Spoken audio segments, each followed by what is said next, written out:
Boss, sige, tanungin kita kung may alam ko sa loob. Kami ngayon. Boss, ayusin mo yung... Hindi nga, bossing. Huwag ka magalit. Hindi ako nagagalit, bossing. Ganito lang talaga magsalita. Hindi ka nagagalit, no? Pero sinabihan mo yung customer na na sige nga boss, kung may alam ko sa loob, tanungin kita. 'Di ba? Parang parang ginagalit mo yung customer, 'di ba? Hindi naman yung mga tanga na syempre nararamdaman nila nagalit ka na. Kaya wag mo sabihin na normal lang na ganyan ka talaga magsalita. Bossing, ang second hand, ang pagbili ng second hand, kahit kami inaabutan din kami nasira. Okay? So ngayon, segundo pa lang inaabutan namin nasira. Pagkalabas pa lang ng automatic yan, pag nabayaran mo na yung unit na yan, automatic as is yan, boss. Non-refundable. Ano yan, boss? Second hand yan. Second hand yan at hindi namin binibenta yan ng brand new sa inyo. Kasi nga, bossing, kahit modelo nagkakasira eh. Bossing, ang pagbili ng second hand, kahit segundo pa lang, bossing, pag yan tinirik sa inyo, pananagutan nyo na hindi namin pinilit sa inyo na bilhin yan.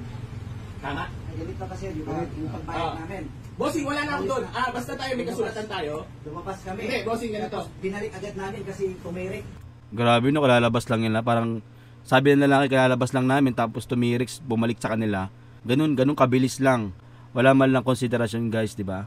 Tapos ganyan magpaliwanag tong na to, Boy AC Garage na to, no? Oo nga boss, may kasulatan nga tayo as is where is, received in good condition. So ngayon, pag nabayaran mo ang unit na yan, automatic, boss ako, daan ko na karanasan na ganyan. Kahit magpapulis ako, magpabarangay or magreklamo ako sa korte, hindi ako papansinin, boss. Tangina, no? Parang ang pangit niya mag-approach sa customer. Di ba? Parang binabata niya yung mga customer sa niya. Kami, ganyan. Wala kaming nagawa kahit magsubok kami sa pulis. Parang bata yung kausap mo, no? Parang tolonggis yung kausap mo kung ganyan ka mag-react, di ba? Parang binabata niya yung mga kausap niya. Hindi siya professional guys magsalita. Hindi dapat ganyan. Kasi, bossing, ako may binila akong Ford Ranger, 350,000. Paglabas namin sa kanto, boss, tinirik kami. Tumatok ang makina.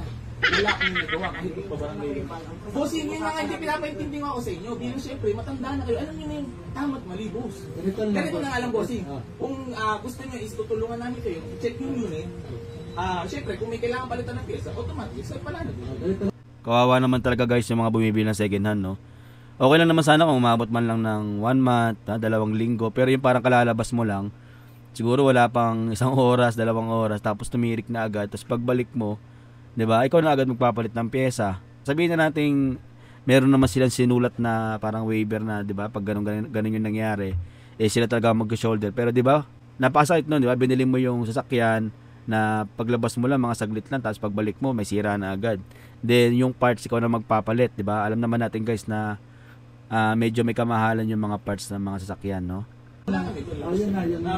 Pinunta namin dito. Kaya nga tatawagan ko rin yung mismong owner kasi yan consignment lang sa akin. Kasi, yung unit na yan. Kasi ang ito namin, boss. Pumunta kami ng shop, boss. Pumunta kami sa shop. Automatically yan, bossing. Huwag kayong, kasi di tayo bumibili ng laruan. Automatically, kung nabili niyan, pag ngayon, kasi hindi naman namin napinilit sa inyo. So ngayon, may tutulong namin sa inyo is, kontakin kayo may kanya, dahil may kailangan siya mekaniko, gagawin mo. I-check ko ano yung problem, kung bakit nagkakaganyan. Pero kung sakali mo may kailangan palit ang pyesa, mananagutan niyo. Ma'am, huwag po kayo mag-video. Gusto niyo po ba tayo mag-videoan? Hindi, hindi. Ano lang kami. Hindi. Gusto niyo mag-videoan tayo? Walang problema ho. Hindi, ang sa amin lang kasi, ayan, nausap na namin ng maayos. Sir, wait lang, nag-usap na tayo ng maayos eh. Kasi ma'am, hindi kami manlulokong tao. Hindi, oo naman. Ito, nag-usap ko sa inyo ng maayos, bossing. Huwag niyo ako isa-isa lang ang bossing. Tangina, isa-isa lang, 'di ba? Ang dami nga nila diyan, hindi nga makapagsalita sa iyo eh. 'Di ba? Binabara mo agad, pinipigilan mo agad yung mga sinasabi nila eh. Biro mo, ang dami nila diyan, no? 3 yata sila nandiyan, 4, ikaw lang mag-isa pero hindi mo sila nagsasalita. Ikaw lang nagsasalita, 'di ba? Wala ka man lang, hindi mo hinahayaan na magsalita yung mga kausap mo. Ganito na lang, bossing, kung kontakin kayo yung may kanya niyan, dahil may kailangan lang siyang mekaniko, pwede kayo mag-usap. Kasi may kailangan palit ng pyesa, papalitan natin. Kasi ang pan niya, boss, aming dadalhin doon sa may shop, ang aming hingin na yun. Kahit hingin lang kami ng kunting buwan lang doon sa paggawa. Ay, hindi mo pwede ho yun. Wala hong ganun, boss. Wala hong ganun. Like sa kayo magpunta ka sa boss, nakikindi mo. Ano, sir, wait lang ha. Tsaka nung nag-test drive kami, ito kasabay namin. Sabi niya, pag tumirik po ba, pwede po bang ibalik? Kahit sino naman kapag ganun yung in-offer sa iyo, no, kapag mayroong problema yung second hand na motor, is pwede mo palang change unit. Kaya good deal 'yon. 'Di ba? Posible rin 'yon kaya napabili tong mga to. Kailangan palitan ng Sinabi mo kuya, hindi po ako sinungaling. Hindi po ako nagsisinungaling. Nung nag-test drive kayo, kasama ka po noon. Walang ganun, second hand yan. Wait, bago kami kasi bumili, nagtanong po kasi kami, Ang modelong sasakyan, bossing ha. pag tumirik po ba? Tsaka ano po, ano? Boss, ganun na lang po. Para matapos tayo, hindi na po mausapan. Pa-check nyo na lang po yung unit, then umalis na po. Tanginang yan. Para matapos na daw yung usapan, guys. Pa-check na lang daw yung unit tapos umalis na kayo, no? Na parang mga ano basura lang na kinakausap.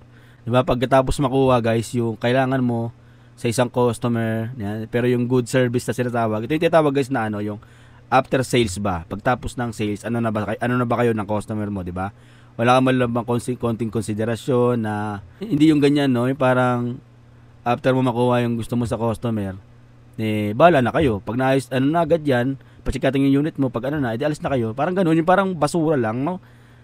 Ang ina, kung ako customer, maiinis ako sa mga pinagsasabi nito, eh. Parang ano siya, parang kupal magsalita. Mararamdaman mo naman yung guys sa boses nito. Ano yun, pag chinek po yung unit, sa inyo yung mekaniko, tapos kami magbabayad? Yung kung may kailangan balitang pyesa, may mekaniko naman kami dito, pipilitin namin i-check ngayon. Pero kung may kailangan balitang pyesa, automatically, pananagutan niya yun. Kaya bibili niyo, magbabayad mo. Okay? Ganun na lang, i-check nyo kaya kung ano yung problema. I-check mo na lang kung ano yung problema, no? Posible naman din nila alam, guys, kung ano yung problema nun. Diba? Alam ko naman, guys, na bago nyo ibenta yung second hand na sakyan na yan, alam nyo na kung ano ang problema niyan. Diba?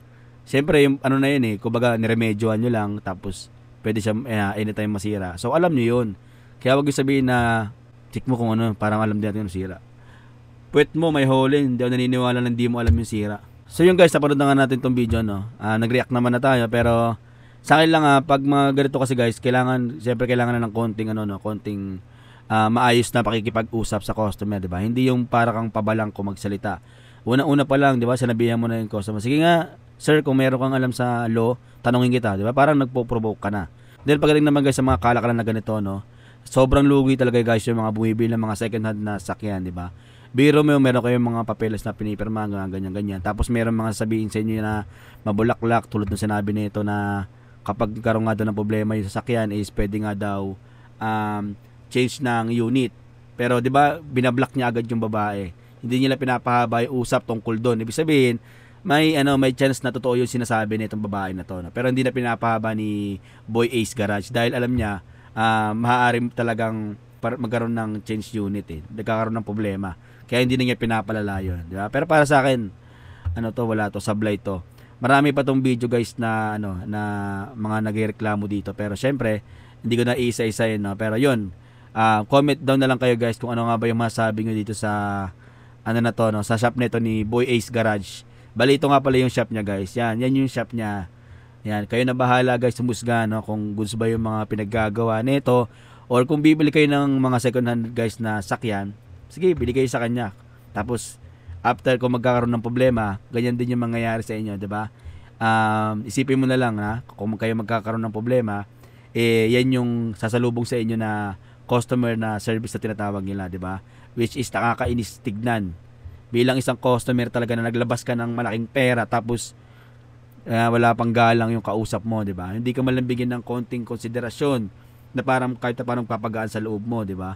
Pero parang lalo ka pang pinoprovoke, ginagalit, na parang yung salita ng netong may-ari ng shop na to, parang walang pakialam sa inyo dahil nakuha ko na yung nakuha ko na yung service nyo, nakuha ko na yung pera nyo, di ba? Diba? Walang kwenta, guys, yung after sales na tinatawag nila. Di ba? Walang kwentang serbisyo.